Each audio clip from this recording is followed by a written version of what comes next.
नमस्कार. आपणा सर्वांना माहितीच आहे, की आपण आपल्या दिव्यांग कला विकास केंद्राच्या अंतर्गत जो आपला नंदनवन प्रकल्प आहे, तर तिथे आपण आपल्या या मुलांचा सांभाळ जो आहे, हा मी माझ्या राहत्या घरीच करत असतो. म्हणजे आपल्या इथेच ही मुलं राहतात, इथे त्यांची वेगवेगळी कामं करतात आणि जे काही आपल्या नंदनवनामध्ये जे काही माझे उपक्रम सुरू आहेत किंवा ज्या ॲक्टिव्हिटीज होतात, ते सगळं मी आपल्या या यूट्यूब चॅनलवर टाकत असतो. बरेच लोकं यूट्यूब चॅनल पाहतात आणि मग काही लोकं कमेंट्स करतात किंवा काही लोकं स्वतःहून फोन करत असतात. मला आजच्या व्हिडिओच्या माध्यमातून तुम्हाला हे सांगायचं आहे, की आपल्याला रोजच्या अनेक फोन येत असतात. म्हणजे या संदर्भात येत असतात, की आपल्या संस्थेची माहिती किंवा चौकशी किंवा आपल्याला काही मदत हवी आहे का?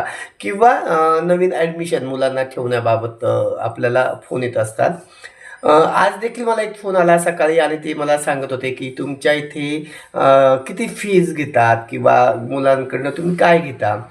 तर मित्र मला ह्या व्हिडिओच्या माध्यमातून तुम्हाला सांगायचं आहे, की आपण अशी आपल्या या मुलांकडनं विशिष्ट फी वगैरे घेतलेली नाही किंवा घेतही नाही.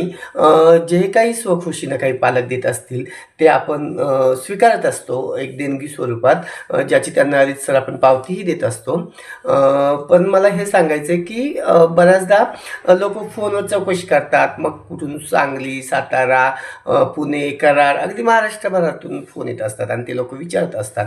तर मी कधीच फोनवर त्यांना याबाबतीत माहिती देत नाही. त्याचं कारण असं आहे, की त्या लोकांनी इथे यावं, आपलं काम पाहावं, आपल्या संस्थेला आवश्यक असणाऱ्या गरजा पाहाव्या, असं मला नेहमी वाटत असतं आणि म्हणून खरं तर आपण त्यांना फोनवर कुठलीही माहिती देत नाही.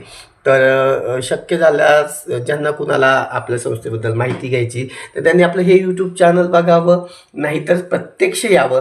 कारण जर मला लेकराला इथे ठेवायचं आहे, तर ते लेकरू काय आहे, कसं आहे, त्याची गरज काय आहे किंवा त्याला काही वर्तन समस्या आहेत का, ह्या पाहाव्या लागतात आणि त्याच्यानंतरच आपण आपल्या संस्थेमध्ये मुलांना ठेवत असतो. त्यामुळे कुणीही गैरसमज करून घेऊ नका.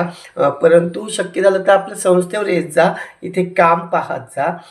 कारण शेवटी आपल्याला या लेकरांचा सांभाळ तर करायचाच आहे. आणि आपल्याकडे बरेच मुलं अशी आहेत, की काहींना पालक नाहीत किंवा काहींचे एकल पॅरेंट्स आहेत किंवा ज्यांची आर्थिक परिस्थिती नाही. आपल्या नंदनवनची निर्मितीच यासाठी केलेली आहे, की ज्या बौद्धिक अक्षमतिमंद मुलांच्या पालकांची परिस्थिती नाही आहे, अशा मुलांना आपण इथे ठेवत असतो. अनेक पेड संस्था देखील आहेत, म्हणजे जिथे तुम्हाला महिन्याला मुलांकडून एक विशिष्ट फी घेतली जाते. आपण घेत नाही. त्याचं कारण असं आहे, की आपल्याकडे आपली संस्था ग्रामीण भागामध्ये आहे आणि अनेक दिव्यांग बांधवांच्या पालकांची तेवढी महिन्याची कमाई नसते, जेवढी की काही सामाजिक संस्थांमध्ये त्यांची तेवढी फी असते. तर कृपया गैरसमज करून घेऊ नका. शक्य झालं तर आपल्या संस्थेला भेट द्या आणि आपली संस्था ह्या दिव्यांग बांधवांसाठीच आहे. त्यामुळं आपण आपल्या इथे त्यांना सहज प्रवेश देत असतो. फक्त त्यांच्याकडे त्यांचं मतिमंदत्वाचं सर्टिफिकेट असणं गरजेचं आहे. तर चला, आज एक सकाळी फोन आला आणि ते ग्रस्त थोडे नाराज झाले किंवा थोडे ते यांचा गैरसमज झाला आणि ते थोडे जरा वेगळ्या भाषेत बोलत होते. त्यामुळे मला असं वाटलं की व्हिडिओ टाकावा. तर चला मित्र हो, बाहेर जवळ ते बाजूला घ्या. चला, धन्यवाद.